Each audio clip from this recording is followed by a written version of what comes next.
Olá, mais uma vez, estamos aqui continuando nossas aulas do sexto ano, agora com a nossa 13ª aula do sexto ano. Essa 13ª aula do sexto ano, nós estamos continuando aqui o nosso assunto, nós estamos continuando aqui a nossa matéria que nós estávamos vendo na 12ª aula. Nós estamos falando sobre Idade Média, nós estamos falando sobre feudalismo, então nós estamos falando aqui sobre a Alta Idade Média. Nós estávamos nos concentrando na Alta Idade Média quando nós estávamos ali falando na nosso 12º vídeo, na nossa 12ª aula. Muito bem. Agora, nesta aula aqui, nós vamos nos concentrar aqui na chamada Baixa Idade Média. Antes nós estávamos falando do século V até o século X, século XI. Agora nós vamos falar ali do século X, século XI até o século XV, século XVI. Muito bem. Nós vimos aqui, então, que nós estávamos falando aqui sobre o momento de formação da sociedade medieval, formação da sociedade feudal, e agora nós vamos falar sobre o momento no qual essa sociedade feudal vai entrar em crise. Como eu falei para vocês no outro vídeo, então nós temos um momento aqui durante essa Alta Idade Média no qual o comércio vai diminuindo até ele ficar praticamente inexistente, principalmente o comércio entre média e longa distância, mas o comércio existe. E depois nós temos uma retomada do comércio com a retomada das cidades. Ao mesmo tempo, nós temos aqui um aumento dessas propriedades que nós vamos chamar de feudos, que nós vamos chamar de propriedades feudais, e a partir do momento que nós temos no século X, século XI, essas sociedades vão entrando, esse tipo de sociedade, o feudo, vai entrando em decadência, e a partir disso nós temos ali a crise da chamada sociedade feudal e o fim da Idade Média. Agora, vamos lembrar um pouquinho então do que a gente viu na outra aula. Nós estávamos falando ali sobre a Alta Idade Média, e a partir do momento que nós estamos falando de Alta Idade Média, nós falamos que ela começa com o fim do Império Romano.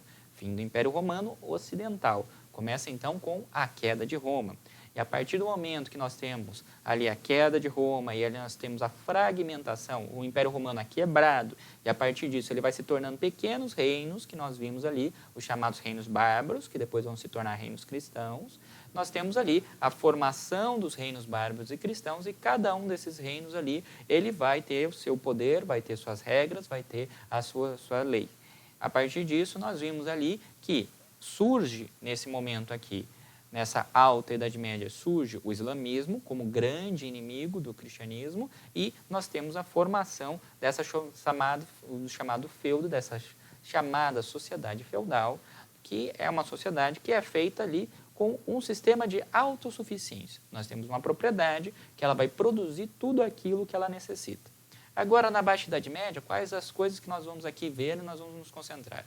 Nós temos aqui as cruzadas, que vai ser um movimento de tentativa de reconquistar Jerusalém, como vocês sabem. Nós temos aqui a crise do feudalismo, que vai levar ao fim da Idade Média, e nós temos aqui o renascimento cultural e o renascimento urbano. Então, nós vamos nos concentrar aqui nessa segunda parte, na Baixa Idade Média, agora nesse vídeo. Então, vamos lá. Continuando lembrando aqui, então, nós temos aqui a sociedade da Idade Média. Ela é um misto, do ponto de vista cultural, de uma cultura germânica, mas também de uma cultura romana. Então, nós vamos ter a instituição do comitatus, a lei do colonato, que vai ser ali, o colonato vai ser uma instituição romana, que vai formar colônias. Essas colônias, as pessoas vão se transformar em colonos, vão estar ali, se estabelecer na terra e tentar produzir naquela terra, mas também nós vamos ter ali o comitatus, que é uma instituição germânica, é da cultura germânica, e o comitatus, ele vai instituir ali a assembleia de guerreiros, ela vai instituir relações de fidelidade e vai instituir também uma hierarquia, com a qual, por exemplo, eles vão dividir os espólios de guerra. A partir disso, nós temos ali o feudalismo. O feudalismo, então, é uma porção de terra no qual nós vamos ter ali um senhor, o nobre, ou senhor feudal. Esse senhor feudal, então, vai estabelecer um sistema. Esse sistema, ele vai fortalecer o poder do senhor local. Ele vai fortalecer o poder desse nobre, porque dentro dessa propriedade, dentro dessa terra que é dele, ele tem poder de lei, ele pode criar impostos, ele controla todas as atividades militares. Se vai ter exército, se não vai ter exército, se vai ter uma patrulha, se não vai ter uma patrulha, se vai ter polícia, se não vai ter polícia, tudo isso é controlado pelo senhor. Ele que controla as leis, ele que controla os impostos, ele que controla a vida das pessoas. Nós vimos, então, que essa sociedade tem uma hierarquia muito bem estabelecida. Essa hierarquia, ela começa geralmente no alto com o clero, depois nós temos a nobreza, aí os plebeus. Nós temos ali uma sociedade que é estamental, ou seja, ela tem estamentos, ela tem camadas, e a partir do momento que você nasceu numa camada, você morre naquela camada. O lugar no qual você nasce determina aquilo que você pode ou não fazer na sua sociedade. A partir disso, nós vamos ter ali os estabelecimentos do vínculo de fidelidade que nós estamos colocando. Cada senhor feudal, então, tem uma quantidade de cavaleiros, tem uma quantidade de guerreiros que jura fidelidade a ele, ou mesmo um senhor feudal que é menos poderoso que ele, que também pode jurar fidelidade a ele. Nós vimos, então, que essa instituição aqui, o feudo, ela vai ter ali o seu castelo, suas muralhas de proteção, que é utilizada para proteger a população que está produzindo aqui. Nós vamos ter aqui as terras, que são as melhores terras aqui, que vão ser utilizadas geralmente pelo senhor. E nós vamos ter aqui a vila e as piores terras, que vão ser utilizadas pelo servo. A partir disso, nós temos uma instituição que ela produz tudo aquilo que ela necessita, mas nós temos aqui bem determinado, com base na hierarquia da sociedade, nós temos aqui o local onde o senhor vai utilizar as terras do senhor, onde o servo é obrigado a trabalhar para produzir somente para o senhor. Isso é uma forma de pagar imposto também. Você pagar o imposto trabalhando 2 ou 3 dias na terra do senhor. Você vai ter o local onde é que o servo produz para ele consumir, para ele sobreviver, que geralmente são as terras piorzinhas. E nós temos as terras comuns, que são utilizadas conforme a necessidade, sim ou não. Mas nós temos aqui, geralmente, o servo, então, vivendo nas terras que são mais difíceis, nas terras que rendem menos dentro da agricultura. A partir disso, nós vimos aqui que essa sociedade está dividida em 3 classes. Ela está dividida entre aqueles que oram, então, a igreja. Ela está dividida entre aqueles que guerreiram, a nobreza, e aqueles que trabalham, o servo. Nós temos, então, uma sociedade que vai estabelecer o que nós chamamos de laço de suzerania e vassalagem. Esse laço de suzerania e vassalagem, como eu falei para você, ele constrói uma rede de fidelidade. Essa rede de fidelidade estabelece que o vassalo, ele vai ter suas obrigações para com o senhor, ele tem que ser fiel, ele tem que auxiliar, ele tem que ajudar e tem que pagar uma certa quantia para o senhor mensalmente. Enquanto que o senhor, o suzerano, ele tem que ter fidelidade também com o vassalo. Ele tem que defender o vassalo se for o caso, mas ele pode ali escolher dar a proteção ou não ao vassalo dependendo do crime que o vassalo cometeu. Mas ele tem esse juramento de ter essas obrigações também com o vassalo. Nós vimos aqui que o servo também tem uma relação de fidelidade com o nobre. Então, há uma relação entre os nobres e os servos. Os servos, por leis, estão presos à terra. Então, se você nasceu dentro de um feudo, você vai geralmente morrer dentro daquele feudo. Você, por lei, está preso naquela terra e se o servo fugir do seu feudo, ele pode ser preso, ele pode ser condenado.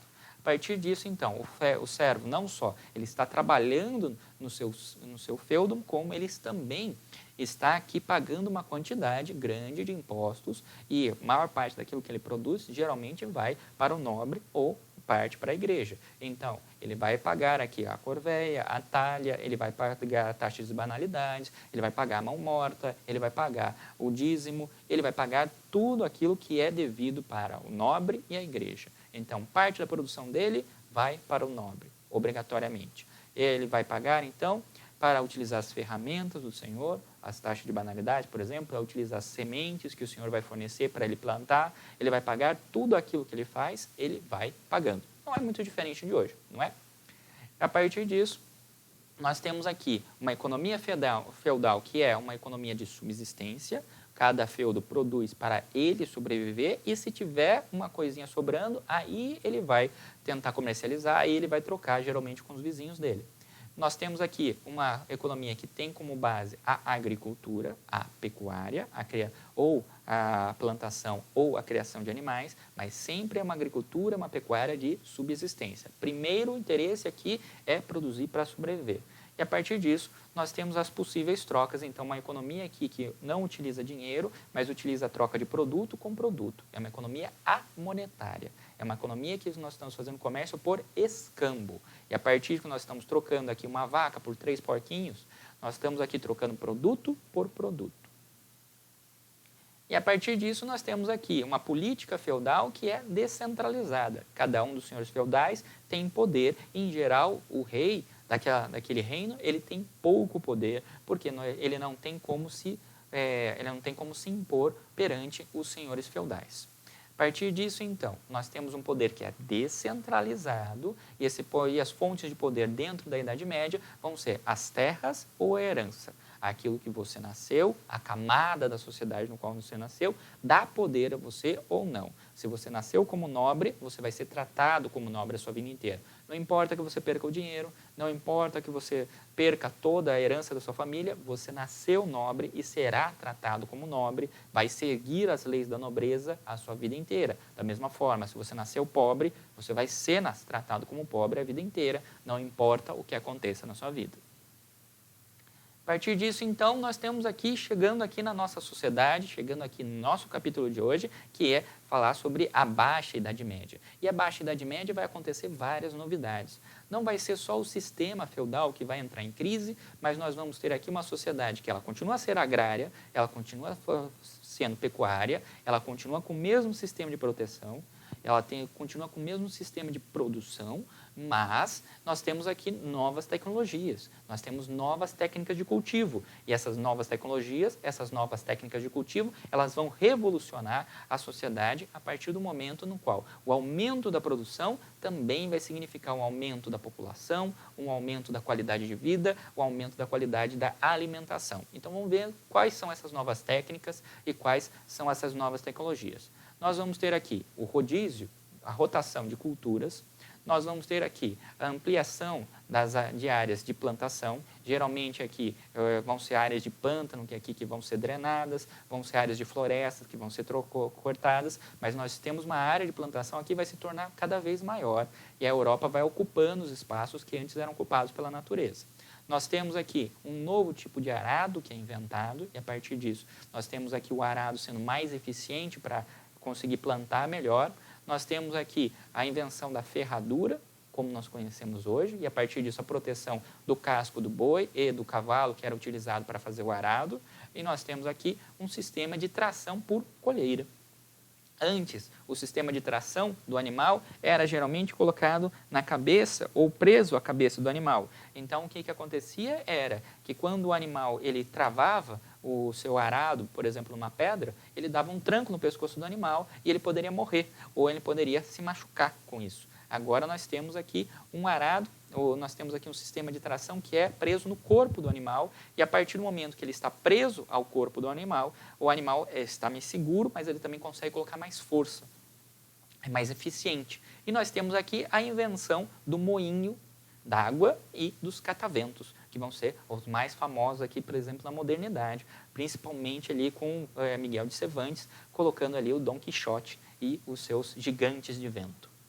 A partir disso, então, nós temos aqui um sistema de rotação que coloca aqui que você vai ter duas culturas, por exemplo, a cevada e o trigo, e sempre um local de descanso. Então, você divide a sua propriedade em 3, e a partir do momento que você tem duas culturas diferentes em um local de descanso, a ideia é dar tempo das terras, a ideia é dar tempo do terreno no qual você está utilizando, conseguir que os nutrientes se regenerem, conseguir que os nutrientes se consigam voltar.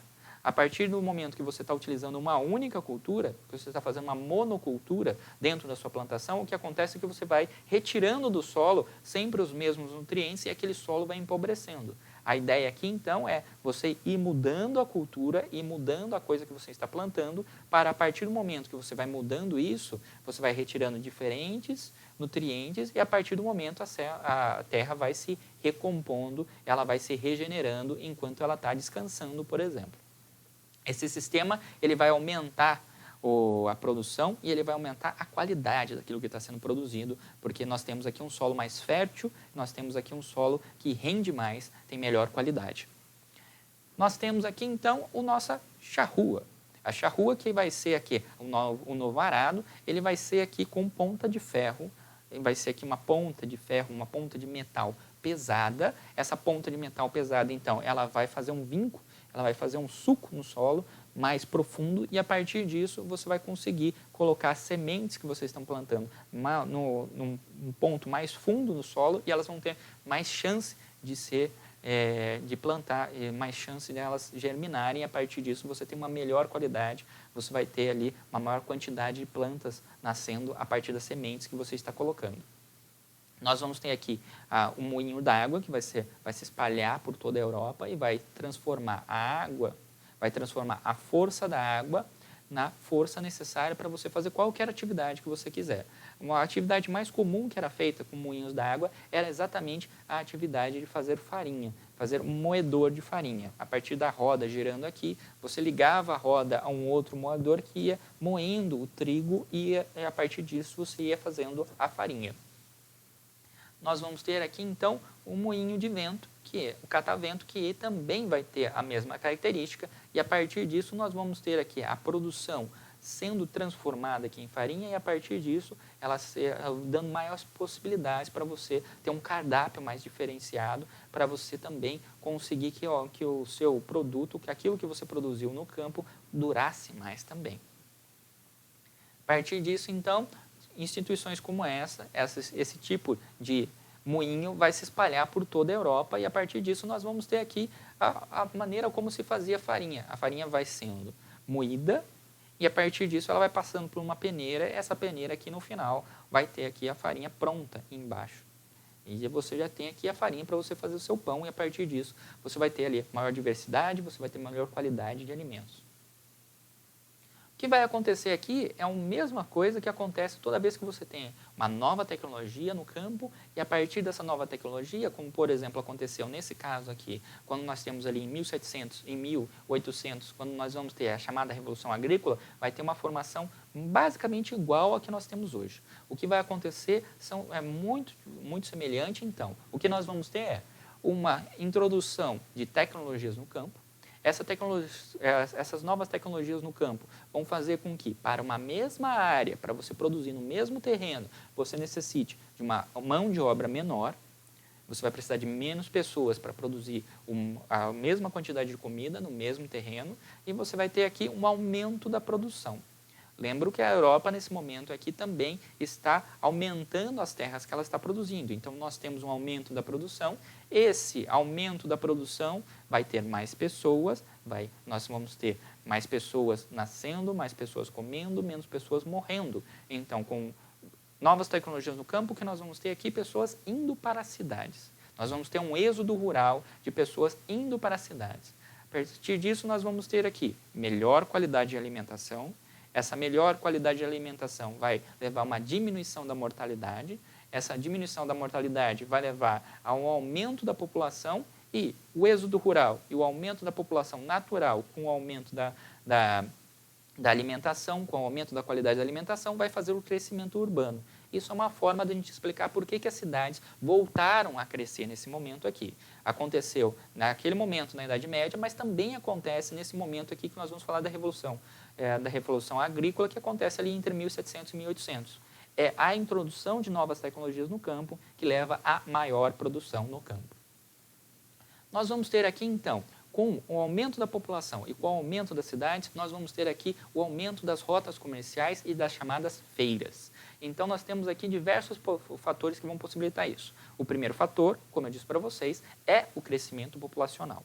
Mas nós vamos ter aqui também um período no qual nós vamos ter a diminuição das guerras e a diminuição das invasões na região da Europa. A partir do momento que nós temos esse momento de paz, nós vamos ter esse momento no qual a população está estável, a política está estável, então você vai ter uma melhora para as rotas comerciais e as feiras comerciais conseguirem acontecer.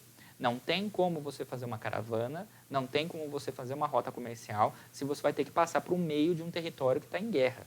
Vai ficar muito difícil, vai ficar muito perigoso e vai ficar muito caro. Mas agora, no momento de paz, você pode fazer isso. A partir disso, nós temos aqui um momento no qual nós temos o fim das invasões dos vikings, nós temos ali uma situação relativamente estável com os muçulmanos e nós temos aqui os húngaros ali também estabilizando e não invadindo mais a região da Europa. Nós vamos ter, então, o aumento da produção agrícola que vai gerar mais um excesso para os feudos, e os feudos vão pegar esse excesso de produção e vão levar para as rotas comerciais e vão levar para as feiras para tentar lucrar com esse excesso de produção que eles estão fazendo. Lembrando sempre, o feudo produz para ele, mas toda vez que sobra um pouquinho, ele vai e tenta vender. Essas rotas comerciais, essas feiras, dependem desse excesso de produção. Quanto maior o excesso de produção, mais nós vamos ter para comercializar nas rotas comerciais e nas feiras. A partir disso, o que nós vamos ter aqui? Nós temos um processo no qual, a partir do século XI, o comércio e as cidades vão ganhando cada vez mais valor. Eles tinham praticamente acabado, nós tínhamos aqui só um comércio de curta distância e muito pouco comércio de média e longa distância, e agora o comércio volta a acontecer. A partir do século XIII, nós temos ali, então, um salto na população da Europa que vai de 23 milhões para 55 milhões. Em um século, então, a população da Europa, ela dobra.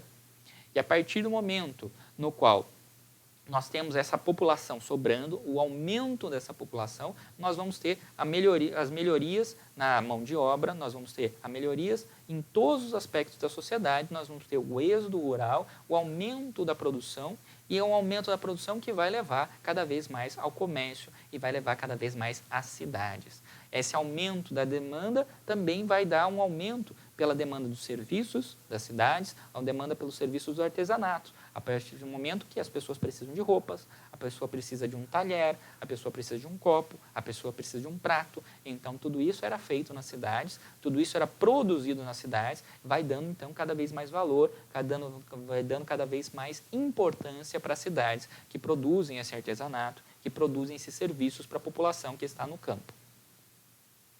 A partir disso, então, nós temos aqui as rotas comerciais surgindo novamente e existindo novamente. Essas rotas comerciais aqui, elas vão se espalhar desde o Mediterrâneo ao Mar Negro, mas pelos rios da Europa, pelos principais rios da Europa, elas também vão ligar toda a Europa, aqui temos linhas aqui que vão ligar toda a Europa e vão ligar aqui o Atlântico Norte, vão ligar a região da Inglaterra, vão ligar aqui a região onde nós ficamos aqui, os vikings, e a partir disso, toda essa região aqui norte da Europa, ela vai também estar ligada a essa enorme rota comercial que vai passar a existir aqui, a partir aqui do Mediterrâneo, que vai passar a ligar o mundo todo de novo.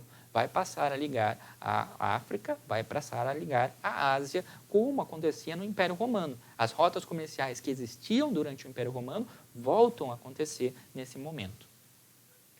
A partir disso, então, nós vamos ter formações de grupos comerciais, grupos que vão ali tentar controlar as rotas comerciais, e essas rotas comerciais elas vão ser controladas aqui no Mediterrâneo, basicamente pelas repúblicas, as cidades-estado italianas. Nós temos aqui Veneza e Gênova como as principais cidades-estados que vão controlar as principais rotas comerciais do Mediterrâneo, mas nós vamos ter aqui, por exemplo, no norte, a chamada Liga Hanseática, Liga de Hansa, que vai ser uma liga comercial que vai controlar as feiras, ela vai controlar os principais pontos. As rotas comerciais, elas podem ter feiras no meio do caminho, mas as feiras eram geralmente feitas quando você tinha um cruzamento de rotas comerciais, um cruzamento de importantes estradas. E, a partir desse momento, com as rotas comerciais ganhando cada vez mais importância, o que nós vamos ter é as principais cidades da Europa hoje, surgindo a partir do cruzamento dessas rotas comerciais, a partir de feiras que vão ser feitas no cruzamento dessas rotas comerciais. Então, nós vamos ter aqui essas feiras, elas eram organizadas nas rotas comerciais, elas eram eventos comerciais, mas elas vão ser muito importantes pelas trocas culturais e pelas trocas artísticas. De novo, a Europa, de novo, o Mediterrâneo passa a se conversar, passa a trocar cultura, e a partir disso nós temos um aceleramento, nós temos uma aceleração das trocas culturais, mas também das trocas de tecnologia. É para essas feiras aqui que vão ser levadas as novas tecnologias, e a partir disso, essas novas tecnologias elas vão sendo espalhadas por toda a Europa. Nós vamos ter aqui também essas feiras como local de fundação dessas cidades, mas essas feiras também vão ser o local de organização de grupos, e que vão ser feitos para tentar dar serviços, para tentar dar conta dessas novas necessidades, dessa população que está crescendo aqui. Um desses grupos vai ser chamadas corporações de ofícios. As corporações de ofícios nada mais são do que os sindicatos que nós temos hoje. Como é que elas funcionam? Elas são organização de artesãos, de prestadores de serviços, elas prestam serviços mas ela também faz a regulamentação, fazem o regulamento, as regras da profissão. Então, você vai ter que passar por um treinamento da corporação de ofício, por exemplo, para ser um pedreiro, para ser um engenheiro, para ser um artista. E a partir do momento que você passa pelo esse treinamento da corporação de ofício, a corporação de ofício está fiscalizando para garantir a qualidade do serviço e o preço justo do serviço. E a partir disso, então, nós temos uma corporação que treina a pessoa e garante e fiscaliza a qualidade do serviço. Essas cidades medievais, então, elas vão ser, inicialmente, extensões das terras dos nobres. A partir do momento que essas rotas comerciais elas passavam pelo território dos nobres, essas novas cidades que vão sendo feitas, elas estão sendo feitas nos terrenos, nas terras que eram de nobres ou eram da igreja. A igreja, vamos lembrar, tem 1/3 das terras da Europa nesse momento. E as cidades, então, elas significam oportunidade de trabalho. E as cidades vão ser o lugar onde nós vamos surgir os chamados burgos. Burgo, burguês é o comerciante. Burguês é o prestador de serviço. Burguês é a pessoa que presta o serviço. Em geral, o comerciante vai ganhando cada vez mais importância conforme nós vamos chegando aqui no final da Idade Média. Agora, essas cidades, elas vão ganhando importância, mas elas vão ganhando também riqueza. E a partir disso, e principalmente com o aumento da importância dos burgos e aumento da riqueza dos burgueses, esses locais aqui que vão ser feitos aqui na periferia das cidades, no qual nós tínhamos o comércio ali e o senhor ali meio que tolerava, pagava um imposto ou não pagava um imposto, agora eles vão se tornando cada vez mais poderosos e eles vão se tornando tão poderosos quanto a igreja, tão poderosos quanto os senhores na região deles. Então agora eles vão exigir a independência das cidades, que vão se tornando independentes, e a partir do momento que as cidades vão se tornando independentes, nós vamos ter as cidades aqui formando grupos dentro delas, formando um sistema de vida dentro delas, que é das cidades. Nós vimos aqui as corporações de ofícios, que treinam e fiscalizam os artesãos, mas nós vamos ter também confrarias, que são associações religiosas de artesãos, que são associações no qual nós vamos ter monges, freiras, e a partir disso eles vão também produzir coisas, eles também vão produzir desde livros, vão produzir quadros, vão produzir tintas, vão produzir aquilo que é necessário para também dar uma renda para o monastério deles, também dar uma renda para a igreja deles. E nós vamos ter as guildas, que são associações de mercadores, associações de comerciantes também. As Hanzas, que são associações de mercadores alemães, como nós vimos aqui, estavam no norte da Europa, e a partir disso nós temos essas associações e esses sindicatos sendo formados e organizando as populações, principalmente as populações das cidades. O que nós vamos ter aqui, então, é um cotidiano das cidades que vai aumentando a atividade urbana, principalmente depois do século XIII, então, nos 1200 e pouco. A partir disso, nós vamos ter aqui as cidades ganhando importância e o feudo perdendo importância. Nós temos as cidades ali se tornando o centro de convívio daquelas pessoas que estão no campo em volta delas, são o centro de lazer, são o centro no qual vai ter as festas, são o centro no qual nós vamos ter as atividades religiosas, tudo isso vai se organizar. As atividades que antes aconteciam no campo, agora começam a acontecer nas cidades.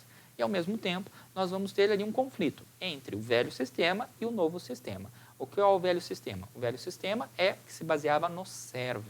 O servo que estava preso à terra, que respeitava as leis do nobre. E o novo sistema? Do trabalhador livre, aquele que está nas cidades. E a partir do momento que ele está nas cidades, ele tem mais liberdade, ele pode mudar de profissão, ele pode mudar aquilo que ele é. Então, nós temos aqui um conflito entre campo e cidade, entre o servo e o trabalhador livre. E muitos dos servos vão fugir para a cidade para tentar mudar de vida, para tentar mudar, por exemplo, de um senhor que estava ali abusando do poder dele. Nós vamos ter aqui, nas cidades, então, a origem da burguesia, a origem do burgo, aquele local onde se fazia o comércio, e os burgueses, aqueles que eram os comerciantes, e a partir dessa origem do burgo, nós vamos ter aqui um conflito entre burgueses e nobres. Os nobres querem continuar recebendo impostos dos burgueses. Os nobres querem continuar controlando as cidades, mas os burgueses agora querem que as cidades se tornem independentes.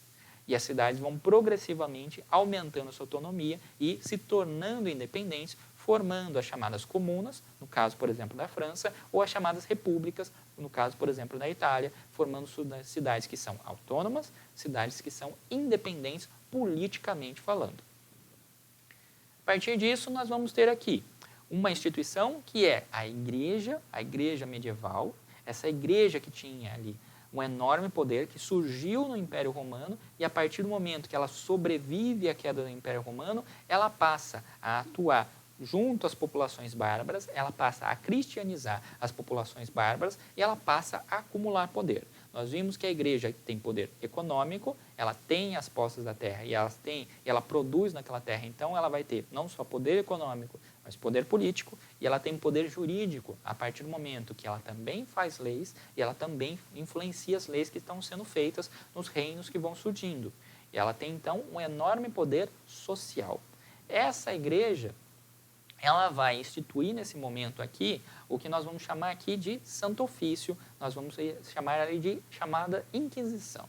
A Inquisição, como vocês devem ter ouvido falar, ela tinha como obrigação procurar aquelas pessoas que eram consideradas heréticas. O que é o herege? O herege é a pessoa que nega a religião, que nega os ensinamentos da igreja, que nega a autoridade da igreja ou que tem uma compreensão. Ela interpreta a Bíblia de um jeito diferente do que a igreja interpreta. Então, se a igreja está falando que aquilo que faz aqui na terra é importante para decidir se você vai para o céu ou se vai para o inferno, agora nós temos, por exemplo, uma pessoa que interpretou que aquilo que faz na terra não é importante. O que eu faço aqui, o que eu deixo de fazer, Deus não está nem aí.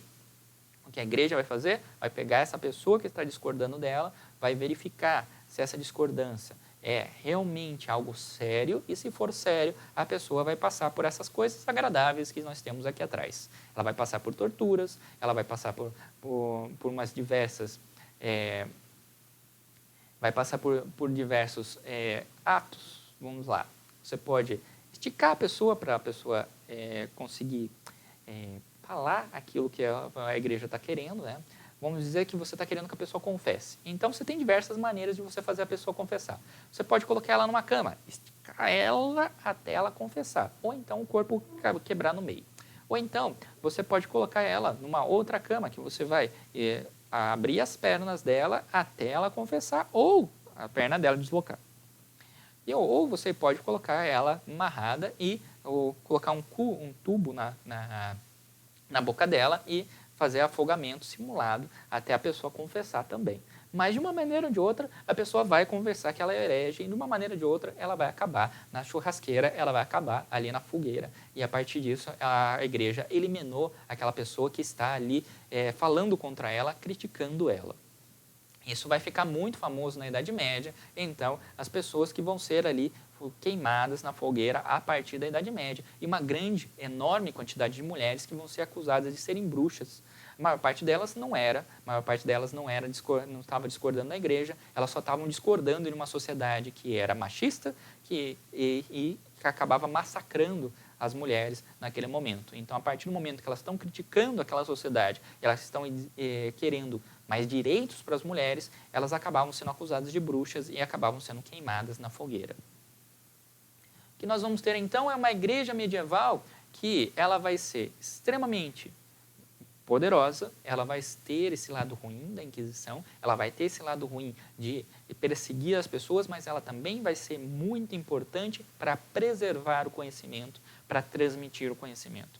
A maior parte do conhecimento que nós temos hoje da Idade Antiga, a maior parte do que nós temos hoje do conhecimento da Idade Média, vem da igreja, vem dos monges que copiaram os livros, vem dos monges que ensinaram à população esse conhecimento, ensinaram à população esses livros. O que nós temos aqui, então, é uma igreja que tem o seu lado bom e tem o seu lado ruim. Ou é a igreja que acertou em muitas coisas, preservou o conhecimento, mas uma igreja que também errou em muitas coisas. Então, nem tanto no céu, nem tanto no inferno. A igreja na Idade Média, ela não é boa e ela não é ruim. Ela faz coisas boas e ela faz coisas ruins. Não é um demônio, não é uma igreja que está completamente errada, mas também não é uma igreja que é santa, não é uma igreja que fez tudo certo. que nós vamos ter, então, é a igreja, como sendo o berço da cultura, como sendo o local da onde vai surgir o Renascimento, por exemplo, que nós vamos estudar depois.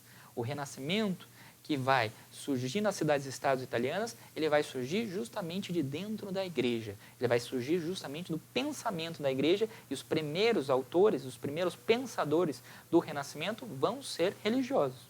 A partir do que nós temos aqui, então, uma consequência desse aumento das cidades, esse aumento do comércio, vai ter como consequência, então, o crescimento da população, uma necessidade maior de culturas, de terras cultiváveis, de mais alimentos. Nós vamos ter aqui o surgimento da burguesia, mas nós vamos ter também o surgimento do capitalismo junto com a burguesia.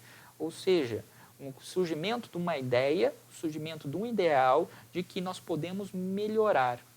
Nós podemos ser mais do que nós somos hoje. O que significa isso para a sociedade feudal? A sociedade feudal acredita no estamento, acredita numa sociedade estamental, acredita em uma sociedade em camadas. Então, se você nasceu pobre, você vai morrer pobre. Se você nasceu rico, você vai morrer rico. Agora, numa sociedade capitalista, nós temos a fala, nós temos a ideia de que se você é pobre, trabalhar, e se você se esforçar todos os dias, você vai conseguir melhorar até se tornar rico.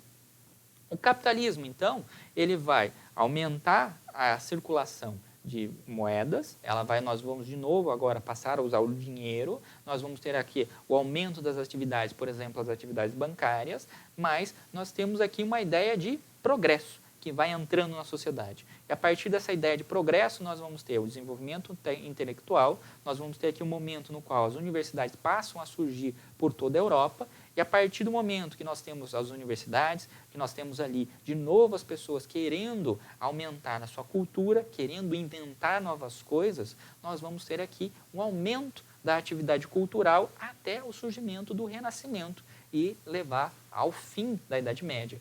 O surgimento da ciência novamente, e nós vamos sair de um pensamento religioso. Saímos do pensamento religioso, que tem como base a fé, e agora vamos entrar no pensamento científico, que tem como base a razão.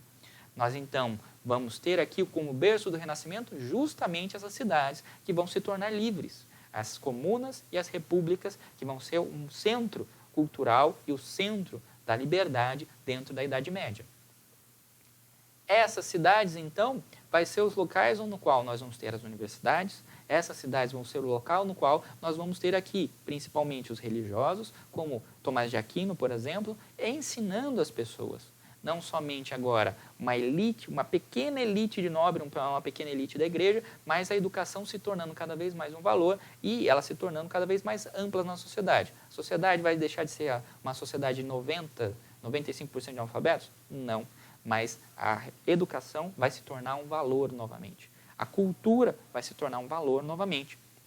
E a partir disso, essas universidades vão ganhando cada vez mais importâncias. As universidades que vão ser criadas aqui são algumas das universidades mais famosas da Europa ainda hoje. As mais importantes da Europa hoje são criadas aqui. E essas universidades vão ser muito famosas justamente pela preservação do conhecimento. Elas não só estão ensinando o conhecimento, mas elas estão resgatando e elas estão preservando o conhecimento a partir do momento que essas pessoas que estão estudando na universidade, elas estão copiando os livros antigos e elas estão ali transmitindo o conhecimento desses livros antigos. Vai ser um momento no qual, por exemplo, Aristóteles vai ser resgatado. Vai ser um momento no qual, por exemplo, nós vamos voltar a estudar as ideias de Platão, nós vamos ter volta às ideias de Cícero, volta às ideias dos autores clássicos que vão ser resgatados pouco a pouco e, a partir disso, nós temos esse conhecimento da Roma Antiga, esse conhecimento da Grécia Antiga sendo resgatados por esse novo renascimento cultural urbano.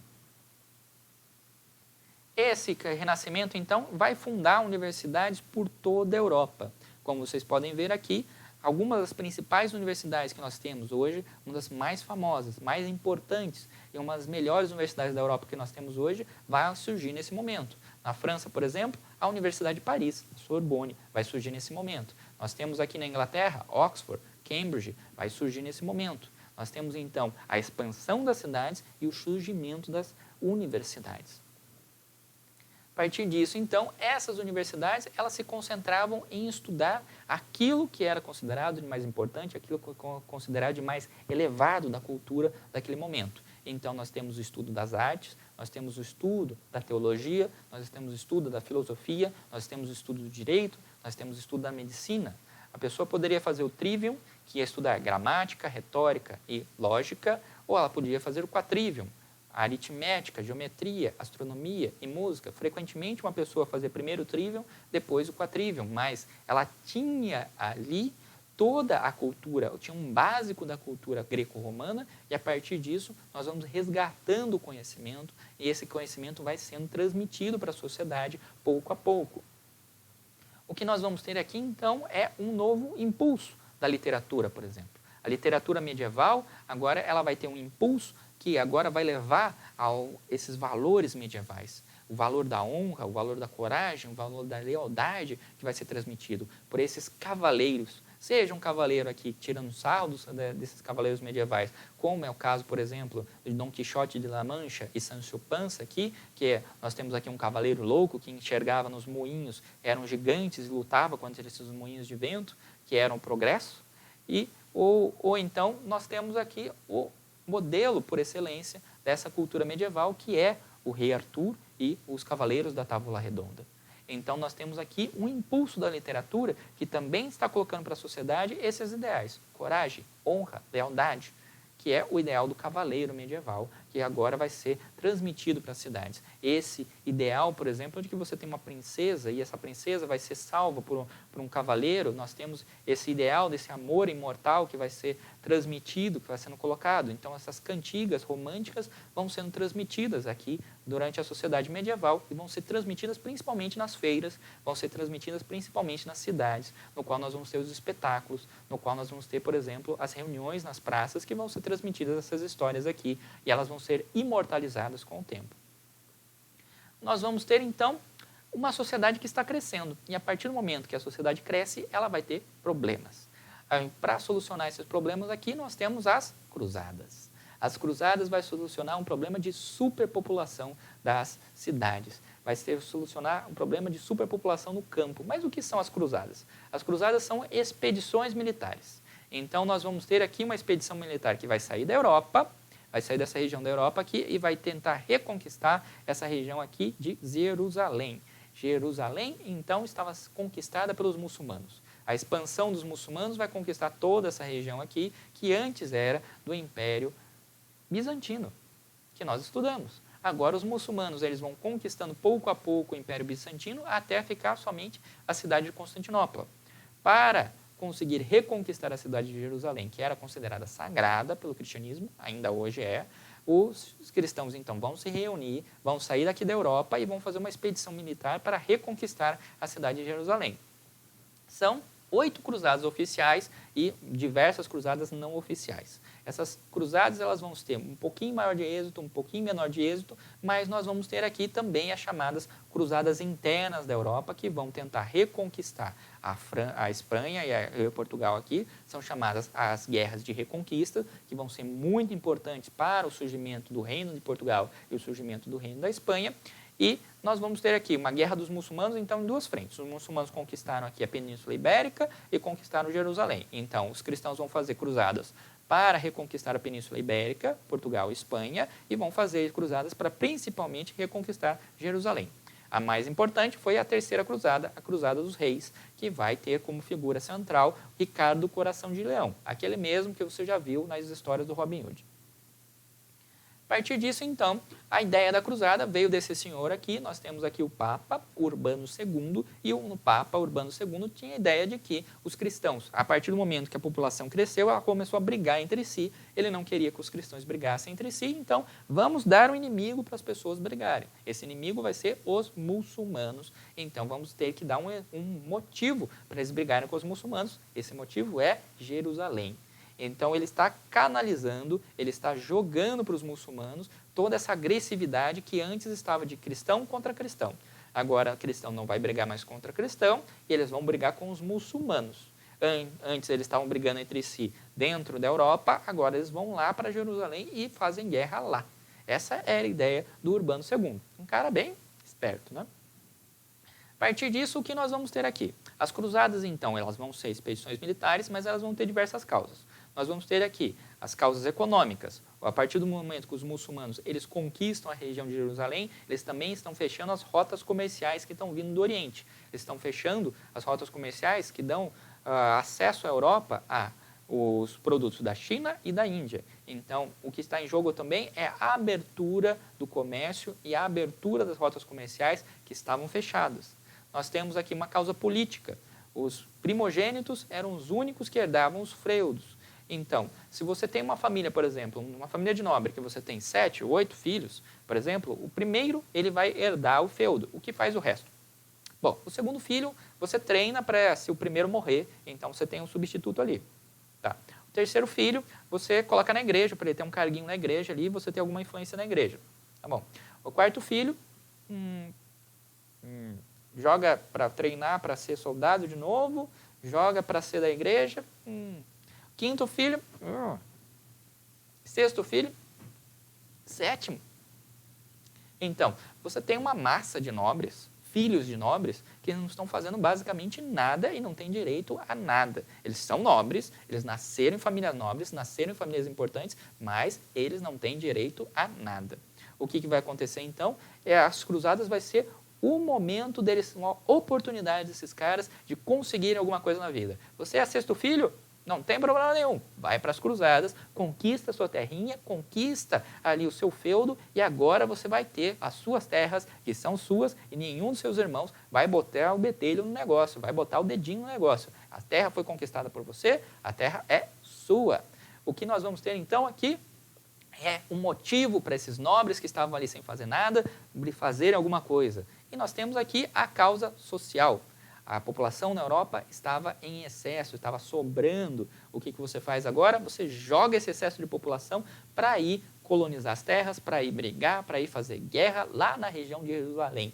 Não fica mais enchendo o saco aqui na Europa, vamos lá, todo mundo lá, encher o saco dos nossos bons muçulmanos lá, só para variar um pouquinho. O que nós vamos ter então? Em geral, nós temos 8 cruzadas que vão ser as cruzadas oficiais, mas nós tivemos diversas cruzadas. Essas cruzadas oficiais aqui tiveram maior ou menor sucesso ao tentar conquistar Jerusalém. E é correto dizer que Jerusalém realmente foi conquistada de fato por um curto período. Nós temos a formação de reinos cristãos lá naquela região, mas os muçulmanos rapidamente vão reconquistar a cidade de Jerusalém, vão reconquistar a região e a partir disso eles vão passar a expulsar os cristãos de lá. Agora, essas cruzadas aqui, nós vamos ter outras cruzadas que vão ser curiosas. Nós vamos ter a Cruzada das Virgens. Se falava, por exemplo, que somente uma cruzada de mulheres virgens que chegassem em Jerusalém, elas poderiam, com a sua pureza, conquistar a cidade de Jerusalém. Nem preciso falar para vocês o que aconteceu com essas mulheres no meio do caminho. Você tem a Cruzada das Crianças. A Cruzada das Crianças aqui, que dizia que a pureza das crianças ia fazer com que Deus desse o poder para elas conquistarem Jerusalém. Preciso falar o que aconteceu com as crianças no meio do caminho também? Não, né? A partir disso, então, nós temos aqui um quadro no qual nós temos um sistema que atingiu o seu limite, que está expandindo, a população está expandindo aqui, e agora ele vai passar a ter uma crise. Ele vai passar a mostrar as dificuldades desse sistema, ele vai mostrar as desigualdades, ele vai mostrar, então, toda a crise que vai começar a ser feita. Então, vamos ver. A partir do século VI, nós vamos ter aqui um aumento populacional, mas também um aumento da produção. Porém, a produção que está sendo feita aqui é uma baixa produtividade. Comparado com hoje, é baixíssima produtividade. Então, nós temos uma população expandindo, as áreas de produção expandindo, mas o aumento dessa expansão e o aumento da produção de alimentos não vai dar conta do aumento da população que está sendo feita. A população está aumentando mais do que você consegue aumentar a produção de comida. Ou seja, daqui a pouco tem muita gente e pouca comida. Nós temos aqui um crescimento demográfico, nós temos um êxodo rural que vai de cidade para o campo, e a partir disso nós temos um quadro no qual a sociedade vai mudar. Mas antes da gente chegar à crise do feudalismo e ao final do feudalismo, vamos falar aqui um pouquinho sobre a cultura medieval e sobre o legado que a cultura medieval está colocando antes da gente finalizar e a gente acabar com o feudalismo de uma vez. Então vamos aqui. Nós temos aqui o estilo arquitetônico que nós vamos ter na transformação nesse momento aqui também. A partir do momento que você passa da alta Idade Média para a baixa Idade Média, nós temos a transformação também na arquitetura medieval.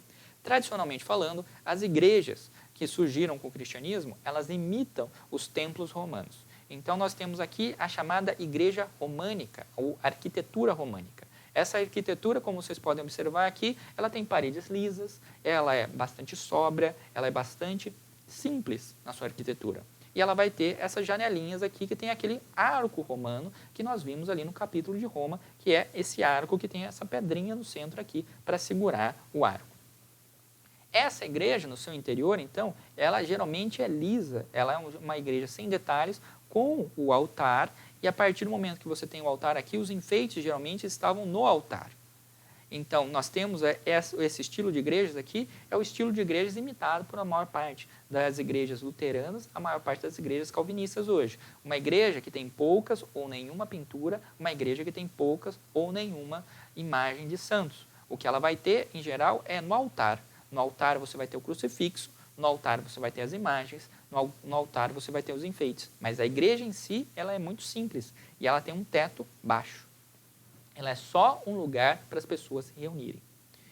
E a partir disso, nós vamos ter essas igrejas, essa arquitetura românica se espalhando por toda a Europa.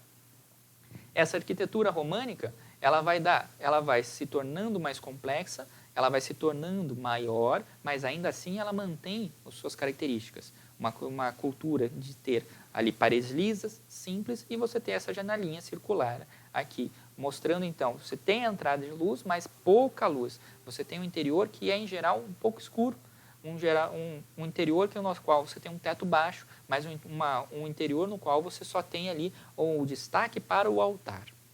E a partir do momento que você vai ter essa cultura mudando, o crescimento das cidades, o crescimento do comércio, que nós estamos vendo hoje, nós temos também uma mudança na arquitetura. Nós vamos ter agora a arquitetura gótica. Nós não temos mais uma igreja que é baixinha, agora nós temos uma igreja alta. Nós vamos ter uma igreja que vai ter torres, uma igreja que vai ser enorme. Nós não temos mais uma igreja pequena no qual as pessoas se reuniam. Agora nós vamos ter catedrais. Nós vamos ter igrejas enormes. A partir do momento, então, que nós temos agora uma nova noção de arquitetura, mas essa nova noção de arquitetura também está demonstrando uma nova noção de Deus, uma nova noção da casa de Deus. A casa de Deus não é só um local para as pessoas se reunirem, não é só um local para as pessoas irem e terem um altar com uma cruz lá no fundo, para as pessoas rezarem para Deus com a intenção em Cristo, com a intenção em Deus, mas agora nós temos uma igreja que está demonstrando o esplendor, está mostrando a majestade, está mostrando a riqueza, está mostrando o poder de Deus. Ele está mostrando, então, o poder e a riqueza também da igreja. Esta nova arquitetura, ela vai ter vitrais, ela vai ter vidros, uma coisa caríssima naquele momento, mas ela vai ter entrada de luz. E esses vidros, esses vitrais, eles vão direcionar a luz para onde as pessoas querem. Por exemplo, para o altar, por exemplo, para uma imagem de santo, por exemplo, para uma pintura. O objetivo, então, é a pessoa entrar e a pessoa se impressionar com aquela majestade, com aquela grandeza, com aquela coisa espetacular que ela vai entrar. Então, nós temos aqui, por exemplo, a Catedral de Notre Dame, uma igreja gótica, que ela vai ter aqui, então, as pessoas entrando, então nós temos ali um teto que está ali a 30, 40 metros de altura. Nós vamos ter aqui uma igreja que não é mais retinha com ali um altar no meio. Nós temos uma igreja que ela vai ser em cruz. O altar fica bem no meio da cruz e a partir do momento que esse altar vai ficar no meio da cruz da igreja, esse altar está ali onde ficaria a cabeça de Cristo, onde ficaria a sabedoria. E a partir disso, nós temos uma igreja agora que está organizada, que foi reorganizada, não mais no estilo dos romanos, não mais no estilo que os romanos utilizavam para cultuar os seus deuses, mas agora pensando uma nova imagem de Deus, uma nova imagem de Cristo. Esta nova igreja, ela vai ter essas torres compridas, ela vai ser grande, ela vai ser alta, e a partir disso ela vai ter o exterior dela inteirinho trabalhado. Ela vai ser o exterior dela inteirinho enfeitado. Uma igreja gótica, ela dá importância a cada um dos seus detalhes. Ela tem que mostrar o poder, ela tem que mostrar majestade, ela tem que mostrar tudo aquilo que Deus deve ser. E a partir disso, ela está mostrando também a riqueza da igreja, obviamente. Esta igreja, como, por exemplo, a catedral que nós vamos ver aqui, essas catedrais que estão na Espanha aqui, a Catedral de Notre Dame, que infelizmente foi destruída por incêndio, agora está sendo reconstruída, elas vão se espalhar por toda a Europa e elas vão ser construídas por toda a Europa nesse estilo cada vez mais majestoso, cada vez mais grandioso. Nós temos esses arcos internos aqui que vão se tornar cada vez mais famosos, mas principalmente, olha essas janelas aqui com esses vitrais no fundo que permitem a entrada de luz. Esses vitrais aqui que vão ser inteirinho desenhados, esses vitrais aqui que vão ser de vidro inteirinho colorido, que vão também dar cor à luz que está entrando na igreja. E a partir disso, nós temos a igreja, que são igrejas que vão dar uma ideia de um paraíso na terra. Da luz entrando, uma luz colorida entrando ali, desses vitrais aqui que tem imagens de santos, imagens de momentos bíblicos, e a partir disso a pessoa entra, uma pessoa que é analfabeta, uma pessoa que é ignorante, ela vai entrar e ela vai dar de cara com tudo aquilo, ela vai dar de cara com aquela igreja enorme e ela vai dar de cara com essas imagens de santos, essas imagens bíblicas, e essas imagens vão se fixar com ela, vão ser utilizadas para a igreja ensinar as pessoas o que é a Bíblia, o que são os conhecimentos que estão ali na Bíblia, que estão sendo transmitidos para ela. O que nós vamos ter aqui, então, é uma sociedade que está mudando. Ela está mudando a sua concepção, ela está mudando suas ideias, ela está mudando sua arquitetura, ela está mudando sua forma de ser, sua forma de pensar o mundo. Mas é uma sociedade que vai atingir o seu limite. E a partir do momento que ela atingir o seu limite, nós vamos começar a ter problemas. Nós vamos ter 3 problemas básicos aqui que vão levar à crise a crise do século XIV. O século XIV que vai ser conhecido como o século no qual o feudalismo vai entrar em crise e vai chegar ao seu final. Século XV, século XVI, no qual ele está dando seus últimos suspiros e acaba.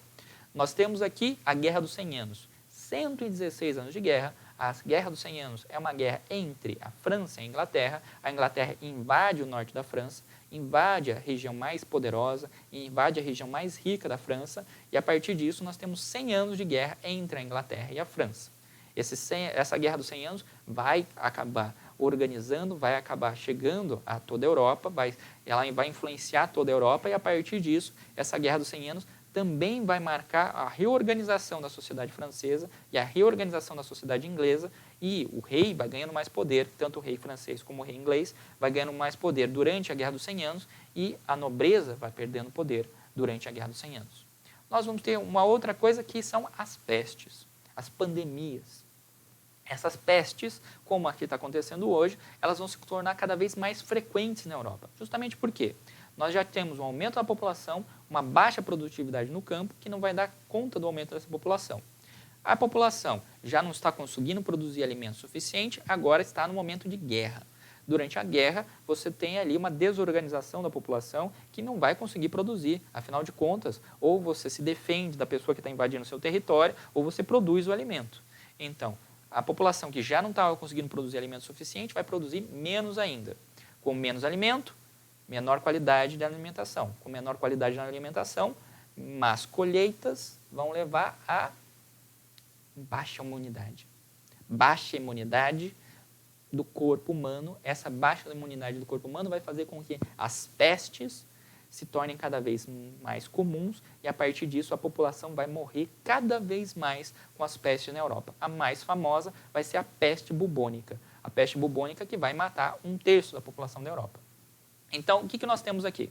Nós temos fome, o declínio da população, nós temos desemprego, nós temos inflação, nós temos crise monetária, nós vamos ter aqui uma situação de crise social. E essa crise social vai levar a uma enorme quantidade de rebeliões. Na França, nós vamos chamar de jacqueries, mas nós vamos ter ali rebeliões na França, na Itália, na Inglaterra, se espalhando por toda a Europa. E a partir disso, nós temos o enfraquecimento dos senhores feudais. Esses senhores feudais que, para tentar manter o seu poder, para tentar manter a sua riqueza, eles vão aumentando os impostos, ou mesmo eles não vão conseguindo a defender a população deles, e essa população vai se revoltando. E eles vão ali tendo seu poder ameaçado. Muitos dos senhores feudais, eles vão ser mortos pelos seus próprios servos. Nesse momento, então, nós temos cada vez mais os servos ali fugindo do campo, indo para as cidades, cada vez mais rebeliões e cada vez mais o poder do senhor feudal vai diminuindo. O que nós vamos ter aqui, então, é a peste, a mais famosa das pestes, a peste negra, a chamada peste bubônica, que ela vai matar entre 25% e 35% da população da Europa.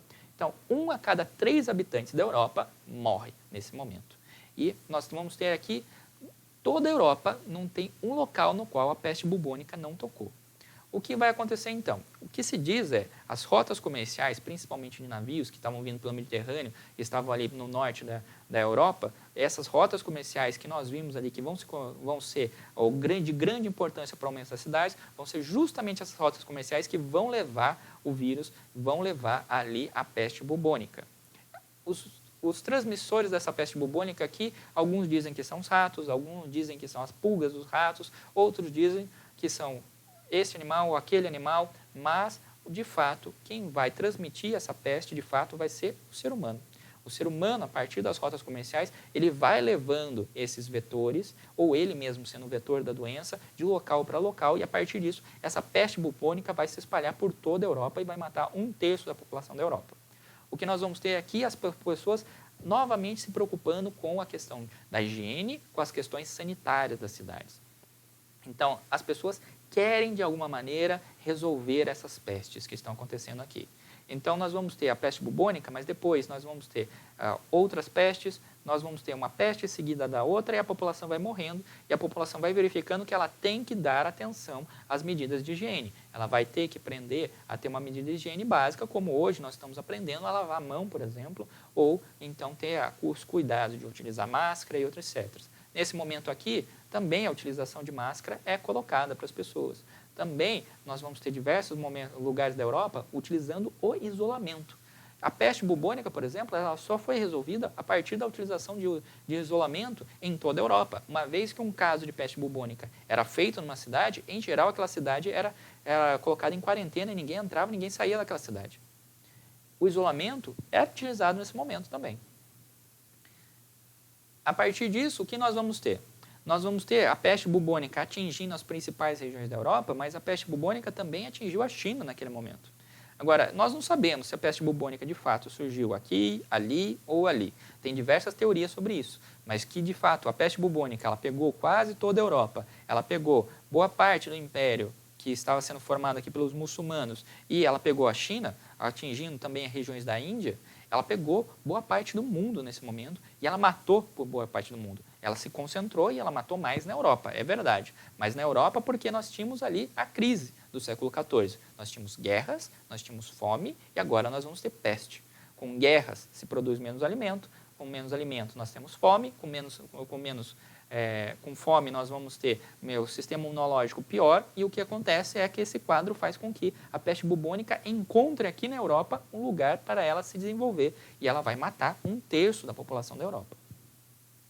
O que nós vamos ter aqui então é na Europa diversos quadros, diversas pinturas sendo feitas por esse momento aqui, no qual a igreja estava tentando resolver a peste bubônica a partir das orações, falando que Deus estava castigando a população da Europa pelos seus pecados, por tudo aquilo que ela fez de errado. Então, nós temos vários quadros mostrando aqui a igreja do lado da morte, aqui, por exemplo, como este quadro aqui. Nós temos aqui rasuras, panfletos que vão sendo feitos ali, mostrando a igreja do lado de um bispo, mostrando a morte do lado de um bispo, mostrando a morte do lado ali do que parece ser um comerciante, do que parece ser um burguês. Então, a morte leva a todos. Da mesma maneira que hoje a pandemia ela não escolhe se o cara é rico, se o cara é pobre, ela vai ali pegando todos, ela vai infectando todos, a peste bubônica aqui também. Aqui nós vamos ter diversos quadros, diversos panfletos que estão mostrando esta pandemia, esta doença aqui, ela mata qualquer pessoa. Ela leva bispos, ela leva burgueses, pessoas ricas, ela leva nobres, ela leva a todos. Não importa quem seja, se a pessoa for infectada, a pessoa tem uma enorme chance de morrer. O que nós temos aqui, então, é uma doença, e no caso da peste bubônica, que era uma doença extremamente violenta para a pessoa, visualmente violenta da pessoa, porque ela fazia diversas bolhas na pele da pessoa, bolhas de sangue, sangue preso, então você tinha bolhas roxas e azuis em toda a pele da pessoa, e num certo momento essas bolhas, então, elas vão estourar, então você tem essa peste aqui que vai deixar diversas marcas, mesmo que a pessoa ela sobreviva à peste bubônica, o que nós vamos ter aqui é as marcas que vão ser deixadas pela pessoa em toda a pele dela, desses bulbos, dessas bolhas que vão sendo de sangue preso aqui, que vão explodindo na pessoa. Essas bolhas explodindo também são a forma como a doença se espalha também. E a partir disso nós temos aqui uma doença que aterrorizava as pessoas, que simplesmente fez com que a Europa entrasse em pânico. Como eu falei para vocês, uma vez que uma caso de doença bubônica era colocado, por exemplo, num vilarejo, tinha muitos lugares que, por exemplo, botavam fogo em tudo. Todo mundo saía correndo, botava fogo na cidade inteira, botava fogo no vilarejo inteiro, porque isso aqui se tornou o maior pânico possível e imaginável. O que nós vamos ter, então, nós saímos, então, de uma sociedade feudal, agora a sociedade feudal entra em crise justamente por esses 3 fatores: fome, guerra e peste. E a partir da fome, guerra e peste, nós temos a transformação da sociedade, nós vamos sair dessa sociedade que agora era feudal e agora nós vamos entrar numa nova sociedade, que não tem mais tanta importância no campo, e mais agora temos na cidade como mais importante, nós vamos ter aqui a Idade Moderna. A Idade Moderna, que é a idade das transformações, a idade no qual o capitalismo vai se estabelecer, a idade no qual nós vamos ter as grandes navegações, a idade no qual nós vamos ter o descobrimento da América, por exemplo, a idade no qual nós vamos ter os reis como o centro do poder na Europa. Essa Idade Moderna nós vamos estudar nos nossos vídeos do 7º ano. Se você tiver interesse, pegue lá os vídeos do 7º ano, estude para você. Por aqui, de Idade Média, nós ficamos por aqui. E a partir disso, nós vamos aqui encerrar a nossa fala sobre a Idade Média. No próximo capítulo, vamos falar sobre os árabes e encerramos aqui, então, a nossa matéria do 6º ano, esse básico do 6º ano, com esses 14 capítulos aqui que nós estamos tratando. Até o nosso próximo vídeo. Até mais. Tchau, tchau.